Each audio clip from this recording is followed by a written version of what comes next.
Hello বন্ধুরা, কেমন আছো সবাই? আশা করি সবাই খুব ভালো আছো। আজ আমি তোমাদের সাথে মাটন পায়া স্যুপ রেসিপি শেয়ার করব। তো দেখো, আমি মাটন পায়াগুলো ভালো করে গরম জল করে কিছুক্ষণ রেখে দিয়েছিলাম গরম জলের মধ্যে। তারপরে ঘষে পরিষ্কার করে ধুয়ে নিয়েছি। আমি প্রেশার কুকারেই বানাচ্ছি। দিয়ে দিলাম রিফাইন্ড অয়েল, তোমরা চাইলে এটাতে বাটার দিয়েও করতে পারো। তারপরে দিয়ে দিলাম ফোড়নের জন্য গোটা গরম মশলা, এক টুকরো দারচিনি, দুটো এলাচ, দুটো লবঙ্গ। ফোড়নটা একটু ভাজা ভাজা হয়ে এলে, ফোড়ন থেকে গন্ধ ছেড়ে গেলে দিয়ে দিলাম পরিমাণ মতো কুচনো পেঁয়াজ আর কিছুটা রসুন কুচি আর কাঁচা লঙ্কা কুচি। একটু নেড়েচেড়ে লাল লাল করে ভেজে নেওয়ার পর দিয়ে দিলাম একটি মিডিয়াম সাইজের কুচনো টমেটো নরম হয়ে এলে দিয়ে দিচ্ছি পরিমাণ মতো আদা, রসুন এবং কাঁচা লঙ্কা বাটা।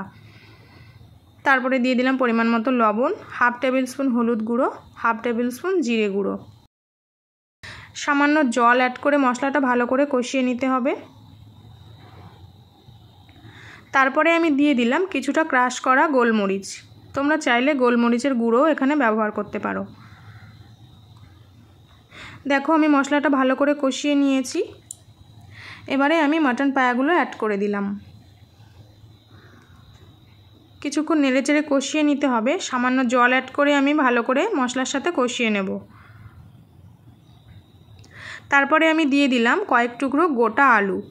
তোমরা চাইলে তোমাদের পছন্দ মতো সবজি এখানে ব্যবহার করতে পারো। আলুটা আমি গোটাই ব্যবহার করেছি, তোমরা চাইলে কেটেও দিতে পারো বা না চাইলে দেওয়ার প্রয়োজন নেই। আলুটা আমি গোটা দিয়েছি তার কারণ এটা সেদ্ধ হতে বেশ অনেকটা সময় লাগে। তো আলুটা কেটে দিলে অনেকটা গলে গিয়ে মিশে যাওয়ার সম্ভাবনা থাকে। কিছুক্ষণ ভালো করে কষিয়ে নেওয়ার পর দিয়ে দিলাম পরিমাণ মতো গরম জল। তারপরে আমি ঢাকনা বন্ধ করে দিয়ে নিয়েছি 15 থেকে 20টা মতো সিটি। তারপরে প্রেশার কুকার ঠান্ডা হওয়ার পরে আমি ঢাকনা খুলে তোমাদেরকে দেখাচ্ছি। কিছুক্ষণ আমি রেখে দিয়েছিলাম, তারপরে আমি সার্ভ করে নিচ্ছি।